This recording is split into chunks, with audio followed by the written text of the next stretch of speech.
AITA for going home after I got told to sleep on the floor. I'll preface this by saying that my husband, 33, has a friend Carl, 33, who he considers to be one of his closest friends. My husband sometimes calls Carl his nicotine because of how much he misses him and wants to spend time with him. They do everything together, they're even co-workers working the same job. Unfortunately, Carlos's wife passed away from cancer 3 months ago, which caused him to distance himself.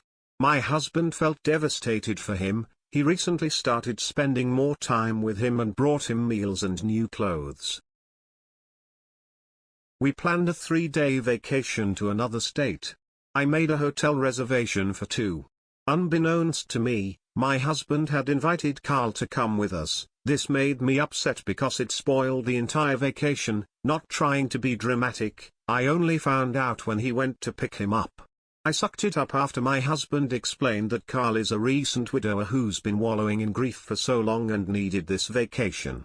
The problem is money is tight, and since Carl hasn't worked ever since his wife passed, he couldn't pay for his own room and we didn't have a budget for it. My husband said we should just share one room, and I again sucked it since he said we'd be out all day on the beach anyway. First night, I was in bed when my husband and Carl got back. I got woken up by my husband telling me to get out of bed and sleep on the mattress he put for me on the floor, and he and Carl would take the bed. I asked if he was serious and he asked what else is he supposed to do. He said Carl was a guest, we can't let him sleep on the floor, and at the same time I can't share a bed with Carl while he, my husband, sleep on the floor. I told him I didn't sign up for this, but he told me to suck it and tried to pull Carl as a widower card. I told Carl to get out, then got up and got dressed to go home. My husband started yelling me, calling me irrational, but I wasn't having it.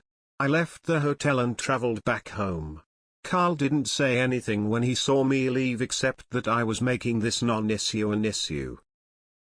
They got back, and my husband refused to even talk about, but still said I ruined this for Carl and us and acted abhorrently and disgustingly. I admit Carl is struggling and I might have ruined this for him, but I didn't even know he was coming. So, am I the a-hole for going home after I got told to sleep on the floor? NTA. No shade here. I think your husband might be into men, specifically Carl. I'm not going to throw my wife to the curb for a friend. Compassion and empathy are one thing, but this is just plain insanity. Might want to get some therapy or have some hard convos.